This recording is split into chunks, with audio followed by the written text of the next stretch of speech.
വാട്സപ്പിൽ എന്താ ഒരു നീല വളയം? ഫോണിൽ എന്തെങ്കിലും വൈറസ് കയറിയോ? ഓ, അത് നമ്മുടെ മെറ്റ AI അല്ലേ? മെറ്റ AIയോ? അതെന്താ സാധനം? അപ്പൊ നിങ്ങളത് അറിയില്ലേ?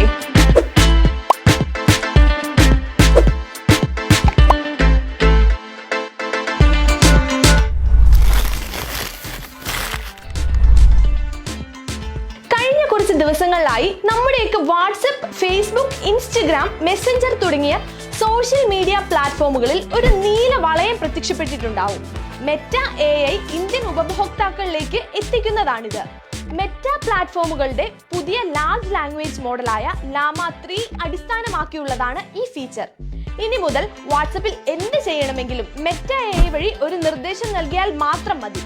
അതായത് ഒരു വ്യക്തിയോട് നമ്മൾ സംസാരിക്കുന്നത് പോലെ തന്നെ AI അസിസ്റ്റന്റിനോടും നമുക്ക് സംസാരിക്കാം. ചിത്രങ്ങൾ നിർമ്മിക്കാനും വാട്സപ്പ് സ്റ്റിക്കറുകൾ ഉണ്ടാക്കാനും ചിത്രങ്ങളിൽ മാറ്റം വരുത്താനും എന്തിനേറെ പറയുന്നു, ഒരു യാത്ര പോകണമെങ്കിൽ കൂടി നമുക്ക് AI അസിസ്റ്റന്റിനോട് അഭിപ്രായം ചോദിക്കാം.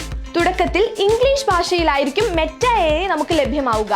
പിന്നീട് അങ്ങോട്ട് നിലവിലുള്ള എല്ലാ മെറ്റ ആപ്പുകളിലും AI ടൂൾ ഉപയോഗിക്കാനാകുമെന്നതാണ് പറയുന്നത്. കൂടാതെ മെറ്റ AI എന്ന URL ഉപയോഗിച്ച് AI ചാറ്റ് ബോട്ട് നേരിട്ട് ഉപയോഗിക്കുകയും ചെയ്യാം.